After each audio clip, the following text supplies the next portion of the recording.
Bueno, esto ya. Después está lo que es el equilibrio operativo o punto de equilibrio. Es esto de punto de equilibrio, lo que significa es cuánto ingreso debo de tener yo para no tener pérdidas. Eso es básicamente. Entonces, tenemos el ingreso anual, la demanda esperada, ingreso promedio por persona.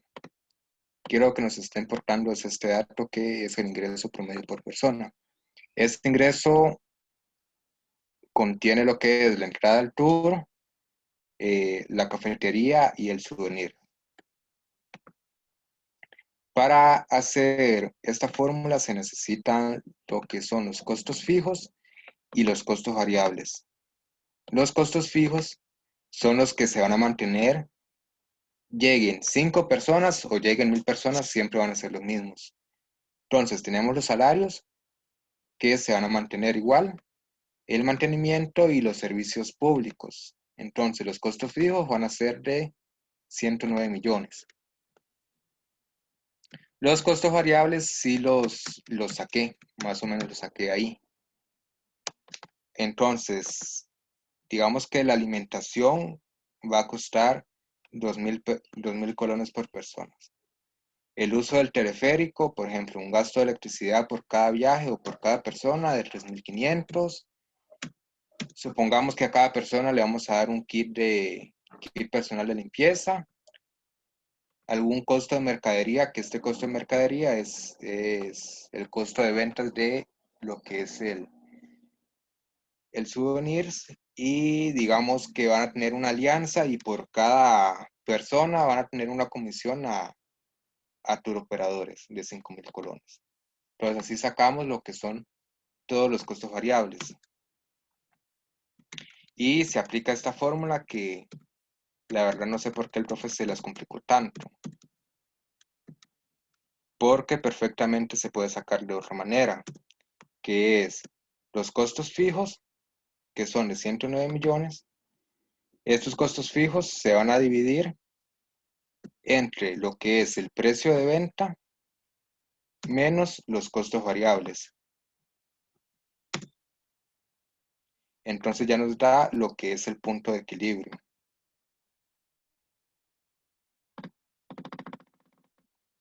Este punto de equilibrio está en cantidad de personas que tienen que ingresar. Entonces tienen que ingresar 4.899 personas para que exista un punto de equilibrio, o sea, para que la empresa no gane ni pierda nada. Y está también el punto de equilibrio en ingreso, que el punto de equilibrio en ingreso es nada más multiplicar el precio, en este caso el ingreso promedio por persona, por el, el punto de equilibrio en cantidad de personas, y nos da que tiene que haber un ingreso de 167 millones para que exista el punto de equilibrio. Y aquí se hizo la tabla para verificar que fuese cierto. Acá está la demanda, las diferentes las demandas que pueden haber. ¿Qué pasa si entran solo 1000 personas, si entran 2000? Entonces el ingreso es P por Q, que es el precio por la cantidad de personas demandadas. Los costos fijos que se mantienen, los costos fijos siempre van a ser los mismos, independientemente de la cantidad de personas. Los costos variables sí van a variar, como dice, varían dependiendo de la cantidad de personas que vayan a ingresar. Entonces se hace multiplicando el costo variable por persona entre la cantidad de personas que van a ingresar. Entonces acá van a variar. Entonces se suma el costo total, que es el costo fijo más los costos variables, y se saca una utilidad antes de impuestos e intereses, el EBITDA. Entonces, vemos, bueno, es el ingreso menos el costo total. Entonces, vemos que si ingresan de 1000 a 4.500 personas, vamos a tener una pérdida. Pero ¿qué pasa si ingresan 4.899? Está en cero. A partir de que ingrese una persona más, la empresa ya va a generar ganancias. Por ejemplo, acá se ingresan 5.000 personas, ya va a haber una ganancia. Por eso acá está en positivo. Y también les hice un gráfico para que también lo pudieran como explicar. Entonces, el punto de equilibrio es donde se unen donde se intersectan las líneas, tanto de ingreso total como de costo total. Entonces vemos que aquí abajo tenemos lo que son la Q, que es la demanda. O sea, 1.000, 2.000, 3.000, 4.000. Esta línea son los ingresos totales y esta otra línea son los costos totales. Entonces se ve que aquí, que son 4.899, se intersectan las líneas. Eso quiere decir que el punto de equilibrio está aquí, en este monto, con un costo de 167 millones y con el mismo ingreso. Los datos del EBITDA, porque están en paréntesis. Porque yo que el profe nos pregunte, ese profe nada se le escapa. Porque está en negativo. Digamos, Ah, ok. usualmente cuando algo está en negativo se pone entre paréntesis o se pone el signo de menos, pero es porque está negativo.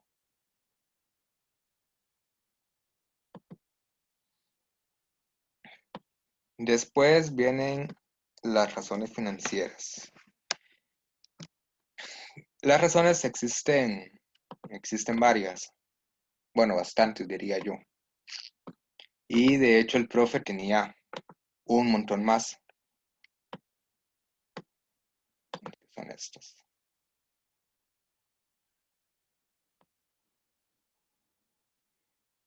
Pero yo no las hice todas.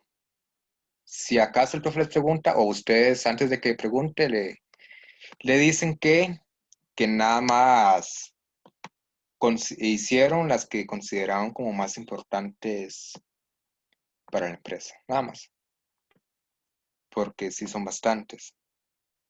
Tenemos las razones que son de liquidez, que básicamente lo que determina es la capacidad de pago en el corto plazo que va a tener la empresa. Bueno, estas razones se tienen que hacer con los estados financieros. Entonces yo hice igual estados financieros, ahí más o menos parecido con los datos que tenía, pero igual bajo muchos otros supuestos de otros datos que no tenemos. Los ingresos sí son los mismos. Los costos de ventas son los mismos. Los de operación y los de administración sí son los mismos y los de operación igual. La depreciación igual se mantiene y así sucesivamente con todos. Y lo que es el balance en general, este prácticamente sí lo tuve que, digamos que como que inventar todo, pero ahí está, para poder hacer esto. Se necesitaban 2 años porque para hacer los análisis horizontales y verticales, el horizontal principalmente se necesitan 2 años como mínimo. Bueno, como decía, estas razones de liquidez lo que muestran es eh, la capacidad de pago en el corto plazo que va a tener la empresa. Por ejemplo, esta razón circulante es los pasivos corrientes o los pasivos a corto, los activos a corto plazo dividido entre los pasivos de corto plazo, que son estos de aquí. Son los pasivos, los activos a corto plazo o los activos circulantes dividido entre los pasivos circulantes, que son estos. Entonces, ¿qué me dice esta razón? Me dice que con los activos con los activos circulantes, yo puedo pagar 5,92 veces mis pasivos circulantes. O sea que la empresa tiene la capacidad de pagar la deuda a corto plazo hasta 5,92 veces. Y que para el año 2022 la capacidad de pago en el corto plazo aumentó un poquito. De hecho, casi que todas se mantienen, no hay como grandes diferencias, se mantienen como casi que igual. La prueba ácida y la prueba super, bueno, en realidad esas tres son casi que las mismas. Nada más que la prueba ácida son los activos circulantes sin tomar en cuenta el inventario. Digamos que es con un activo circulante más líquido. O sea que se puede convertir más rápido en efectivo. Entonces, a la razón ácida es igual los activos circulantes menos los inventarios dividido entre los pasivos circulantes. ¿Eso qué quiere decir? Que igual la empresa tiene la capacidad de pagar los pasivos circulantes 5,13 veces. Y lo que es la prueba superácida, esta es casi que lo mismo, nada más de que solo toma en cuenta el efectivo que tiene la empresa. Entonces, con el efectivo que tiene la empresa, ¿cuánto puede pagar su pasivo circulante? Puede pagar sus pasivos circulantes 2,52 veces. Bueno, no sé si tenían, pero los pasivos circulantes son todas las deudas igual en el corto plazo. ¿Y qué son en el corto plazo? Son a menos de un año. Usualmente son pagos no tan grandes, son pagos pequeños a proveedores, a materia prima o cosas que se deban en 6 meses o un año.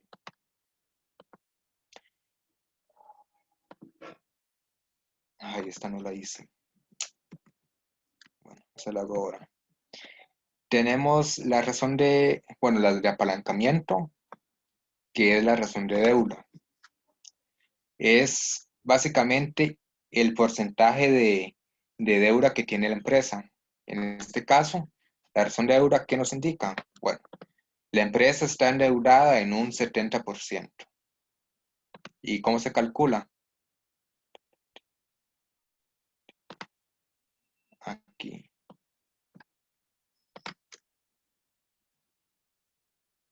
Que es el pasivo total, o sea, el total de pasivos, tomando en cuenta el pasivo a corto plazo y a largo plazo, dividido entre el activo total, que es este que está aquí. Entonces, ¿qué porcentaje de activos debo? O sea, debo el 70% de todos mis activos. Es como la deuda total que tiene la empresa. Usualmente, para que una empresa esté, o sea, de bajo riesgo, con las deudas, tiene que tener una deuda de no más del 60%. Entonces, acá ustedes pueden decir que la deuda de la empresa sí es bastante alta.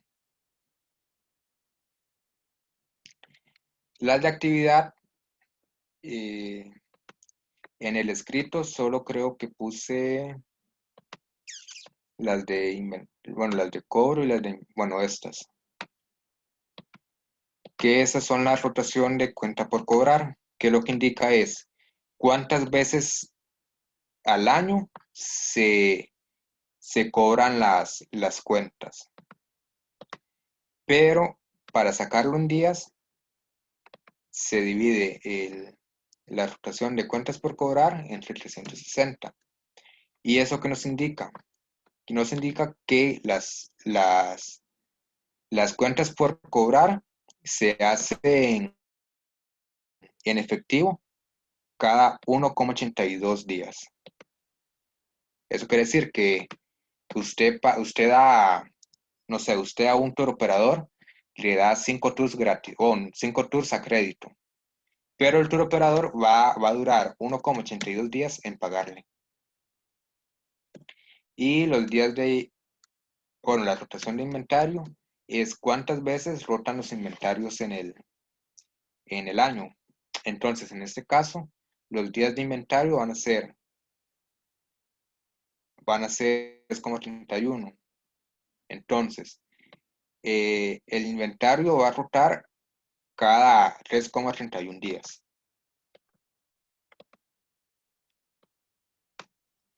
El RAT es la rentabilidad del activo total, que este es 6,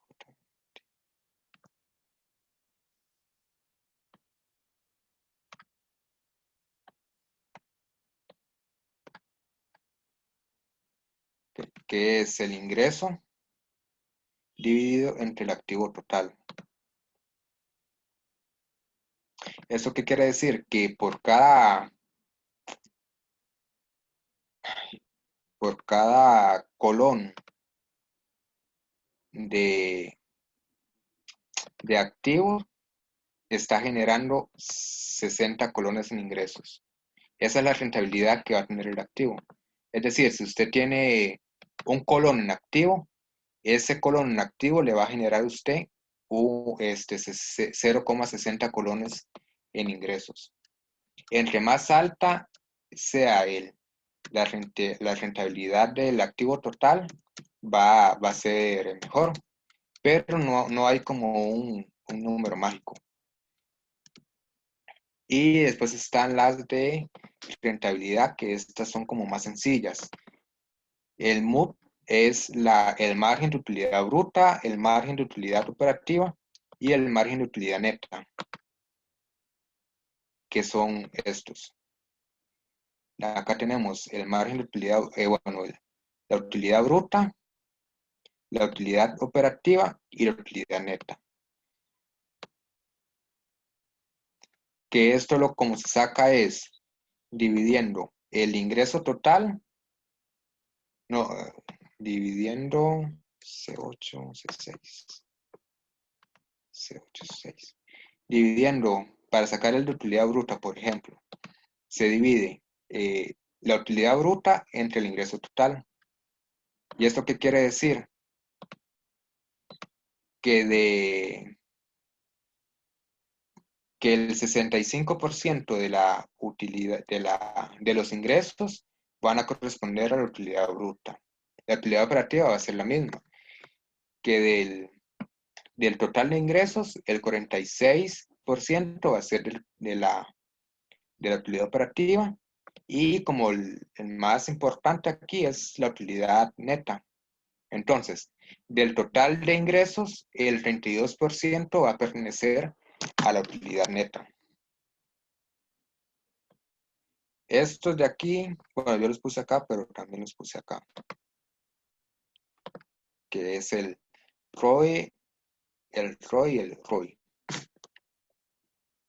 El ROI es el retorno sobre la inversión. O sea, cuánto ganó la empresa con la inversión realizada.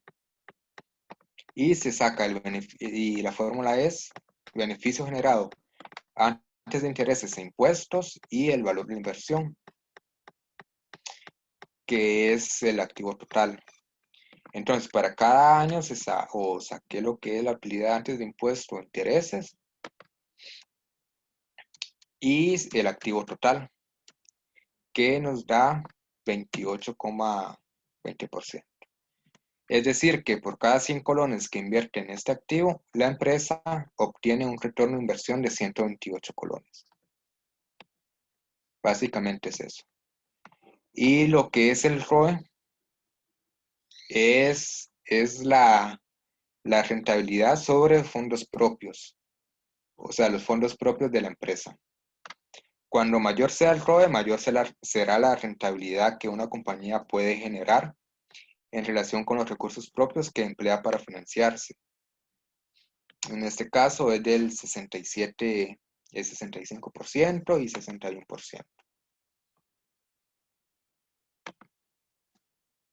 Lo que es el análisis horizontal, básicamente lo que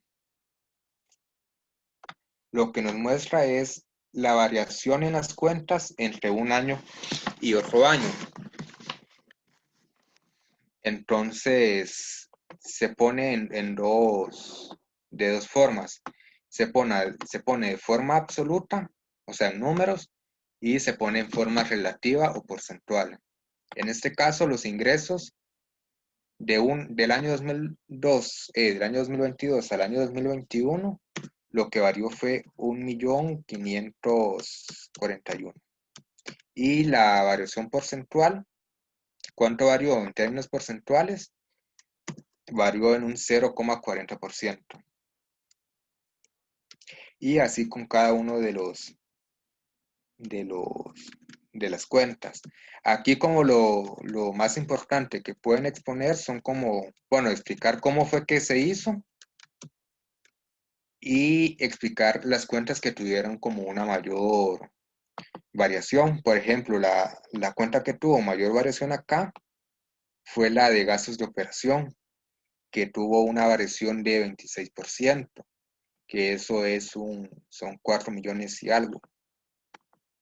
Entonces, ustedes pueden decir que se cambiaron, que la variación se va a provocarse porque se cambió, aumentaron los costos en operación o se cambiaron el tipo de mantenimiento que se le daba a los activos o algo así pueden decir. Y también, bueno, existen otro tipo de variaciones que no son tan significativas en términos absolutos, pero sí son significativas en términos porcentuales. Por ejemplo, los intereses, dice que los intereses variaron en 52% en términos porcentuales, pero si se ve en términos absolutos, esta variación no significó como un gran desembolso para la empresa, porque solo varió 230.000 colones, a diferencia de los gastos de operación que sí variaron 4 millones.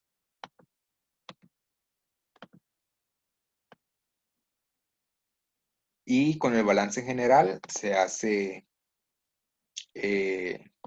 lo mismo. Digamos, cuánto varió una cuenta en relación de un año a otro. Por ejemplo, acá el efectivo y el equivalente y equivalentes varió 28%, que es 1 millón. Este efectivo y equivalentes tienen que ver, por ejemplo, a títulos de valores que se tengan en el banco o ahorros que se tengan. No necesariamente tiene que ser como dinero en efectivo como tal. Puede ser que esté en el banco, en una cuenta de ahorros, en títulos valores o en inversiones a corto plazo, si acaso les llega a preguntar el profe. Y igual aquí, digamos, los que más variaciones tuvieron, los gastos pagados por anticipado. Estos gastos pagados por anticipado son activos, por ejemplo, el pago de seguros, el pago de alquileres por adelantado, pero yo lo puse pensando más como en pago de seguros.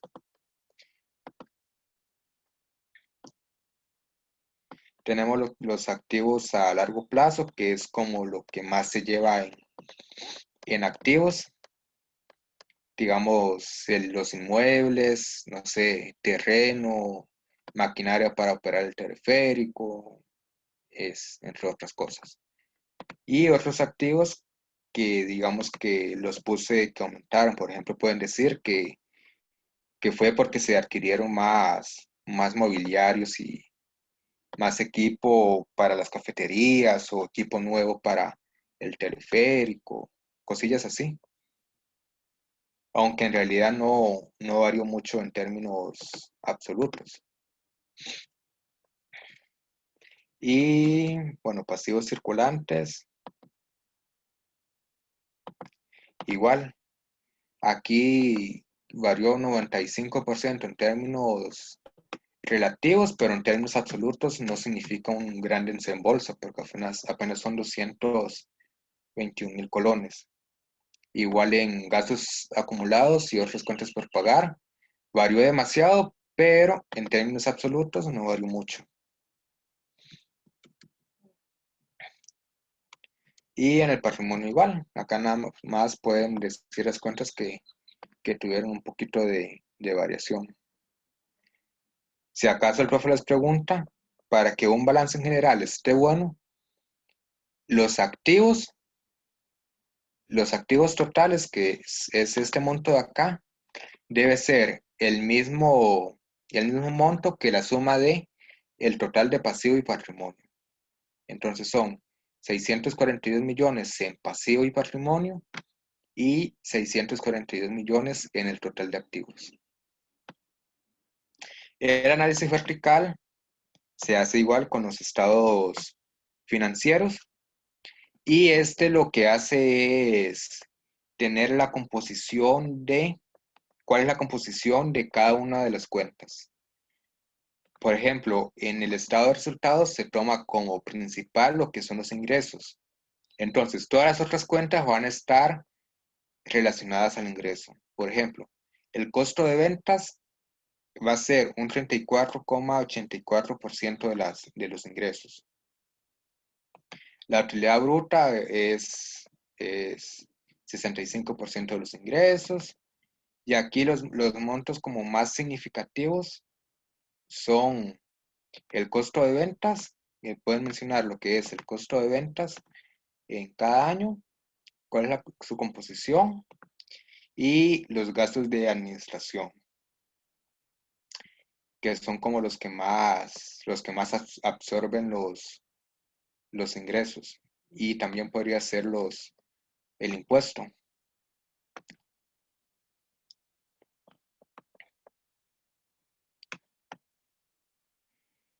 En el balance en general es algo parecido. Nada más que aquí se va haciendo como por partes. Digamos, aquí lo que va a equivaler como un 100%, primero es esta parte que es el total de activos. Entonces, del total de activos, lo que más representa en los activos a largo plazo son los inmuebles, maquinaria y equipo neto.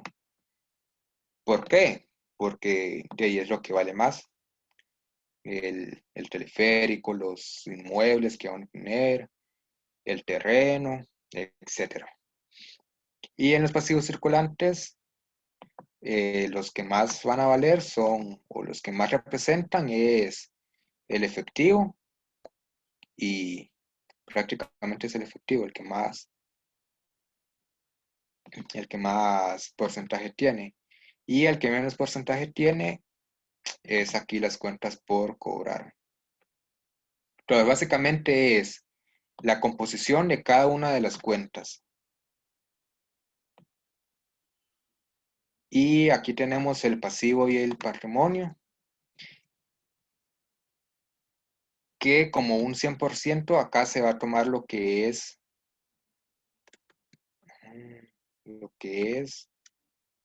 esta cuenta que es, bueno, esta suma que es total, pasivo y patrimonio.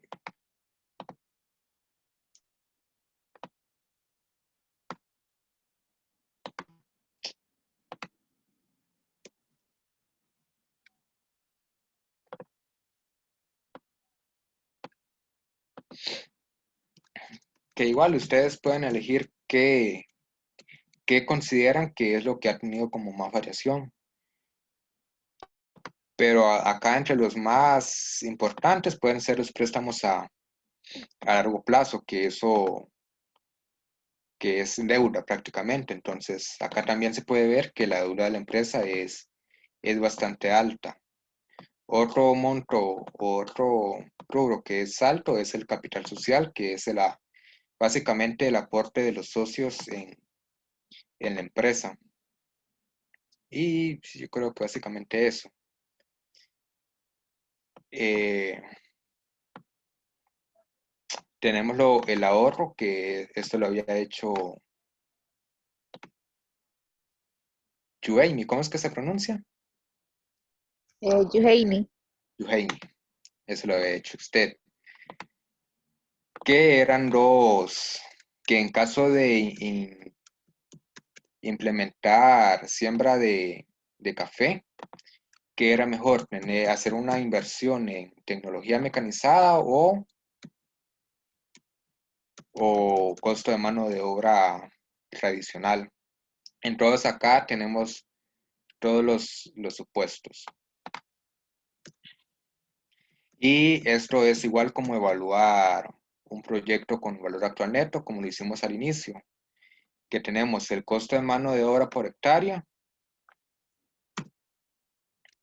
que es este, se evalúa, bueno, acá se hizo la evaluación a 7 años, y el costo de mantenimiento por hectárea. Entonces acá se ponen todos los costos.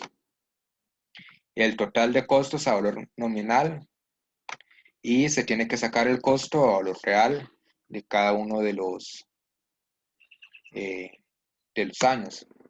Y esta es la suma de los saldos reales, o sea, este es el costo al año cero, con la mano de obra tradicional. Y este sería con el mecanizada.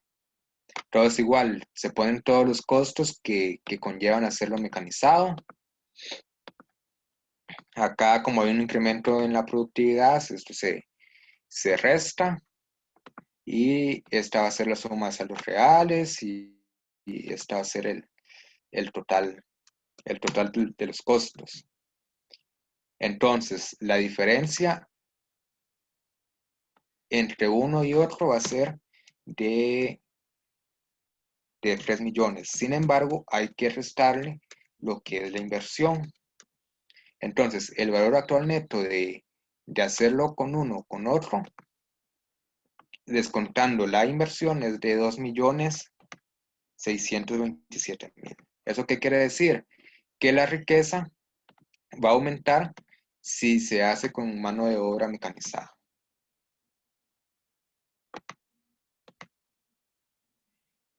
Y este es el último, que la verdad este también me genera un poco de dudas en lo que es la interpretación. Pero básicamente aquí lo que se tiene son parámetros esperados. O sea, lo que yo espero que vaya a suceder. Y conforme a eso se hacen los flujos, el flujo de caja. Igual, la suma de valores a valor presente de los saldos reales, lo que es la inversión y nos dan un valor actual neto y una TIR. Este es, digamos, el flujo de caja que yo espero que voy a tener. Sin embargo, en la realidad, yo me puedo ver con otras cosas. Entonces, esto va a ser los parámetros que yo me topé en la vida real. Entonces, estos son los parámetros y acá están los cambios. Cambios del impuesto del 25 al 30, los ingresos aumentan un 3, los egresos aumentan un 4, antes aumentaban un 2 y así. Entonces se hace igual el flujo de caja con estos otros datos. Y tenemos igual el BAN, la inversión, es exactamente igual que lo primero.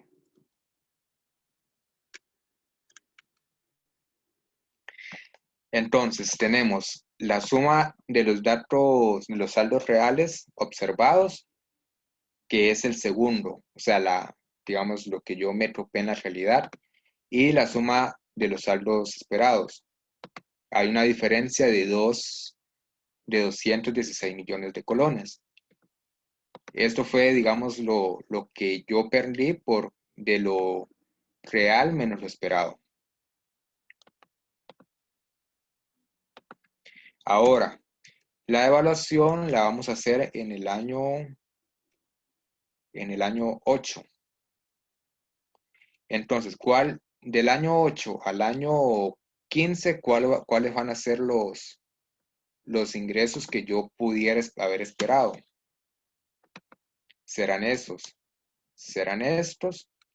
y después van a ser estos, de los saldos reales.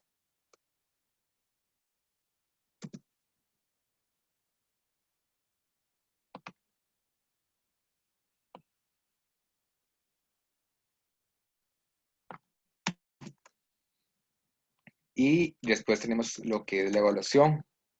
La suma de los saldos reales ganados va a ser la que sacamos acá. Y la pérdida o la ganancia de la riqueza va a ser esta. Va a ser la diferencia. Entonces, en total, el saldo va a ser de 1.225.000.000.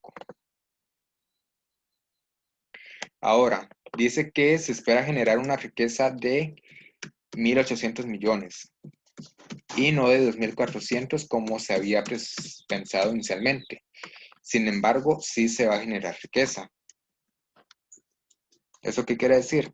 La riqueza generada a precios equivalentes en los primeros 8 años es de 1.700 y no de 2.000 como se esperaba inicialmente. Y esto se requiere conocer sobre los cambios.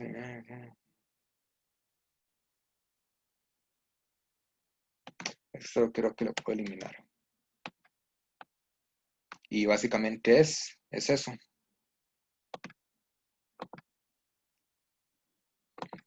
Bueno, básicamente no, porque yo sé que es complicado de entender.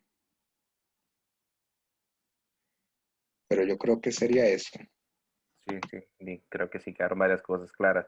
Bueno, ahí, César, en lo del, no sé cuánto tiempo queda, quedan 2 minutos, en lo del ROI y el ROE, esa cuestión nada más es como decir las fórmulas, así como lo explicaste, es sencillo, digamos, a la hora de exponerlo. Básicamente la fórmula y esta parte de acá, digamos, como esta interpretación. El DuPont me genera dudas porque yo lo estoy buscando, pero no vi en el Excel del profe y encontré de que era como el mismo del ROE. Entonces no encontré como algo muy específico. Pero sí. Y en el trabajo escrito lo que me hace falta es, bueno, estructura de costos, esto ya está en la parte en la primera parte. Me falta el costo ponderado de capital, las fuentes de financiamiento y estas dos de acá.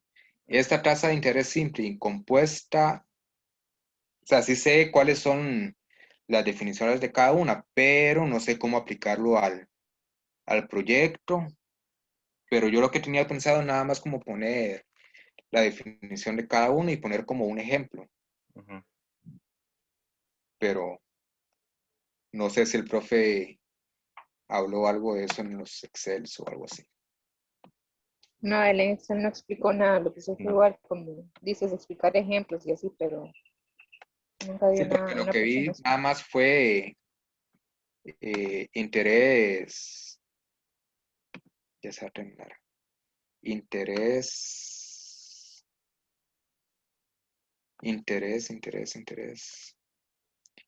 real, bueno, tasa efectiva y tasa nominal, pero eso es diferente. Pero entonces voy a poner ahí las definiciones y como algún ejemplo, nada más. Igual esto, yo pensaba terminarlo hoy, pero Juanca me dijo de que no hay, la fecha de entrega es mañana antes de clases, entonces Todavía hay un cualquier poco de cosa, tiempo. mañana en la mañana ya eso está listo para que hagan la presentación.